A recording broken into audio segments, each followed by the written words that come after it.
હા, તમે ગોરિંજાના રીંગણાના ઓરા તમે ખાઈ લ્યો તો ક્યાંય ના મળે. આના જેવો સ્વાદ તમને ક્યાં દુનિયામાં ના મળે. ગોરિંજા જેવા રીંગણાની સ્વાદ. આ બાપદાદાના એ બિયારણ પડ્યો જ આવે છે.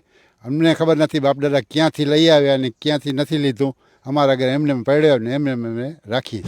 ગોરિંજાના રીંગણા છે એ સાઇઝમાં બહુ મોટા હોય છે, તો એની પાછળનું શું કારણ છે? એની પાછળનો પાણી કે જીમી મીઠી પાણી મીઠા અને ખાતર જોઈએ આમાં દેશી. વધારે પૂરતો આમાં દેશી ખાતર આપણે જોઈએ. એને ઉગાડો કેવી રીતે તમે? અને ઉગાડીએ અમે પહેલેથી એનો બિયાણ કાઢીએ. બિયાણ કાઢીને પછી એનો અમે કિયારો બાંધીએ. કિયારામાં અમે ખાતર નાખીએ, દેશી ખાતર નાખી અને પછી અમે કિયારામાં રોપડો બી હોય ને બી આપણે છાંટી મૂકીએ તો મહિનાથી 1.5 મહિનામાં બી તૈયાર થઈ જાય.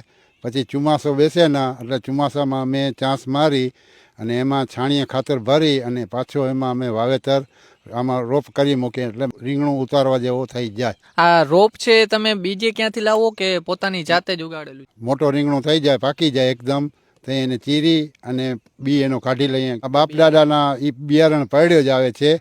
અમને ખબર નથી બાપદાદા ક્યાંથી લઈ આવ્યા અને ક્યાંથી નથી લીધું.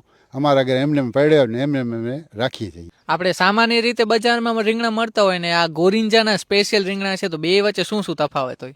અને દેશી કહેવાય અને ઓલા હાઇબ્રિડ કહેવાય. હાઇબ્રિડ હોય આના કરતાં ઝીણા હોય, ખાવામાં બરોબર સ્વાદ ન હોય. પણ ગોરિંજાના ગોટા છે ને આ દેશી હોય ને દેશી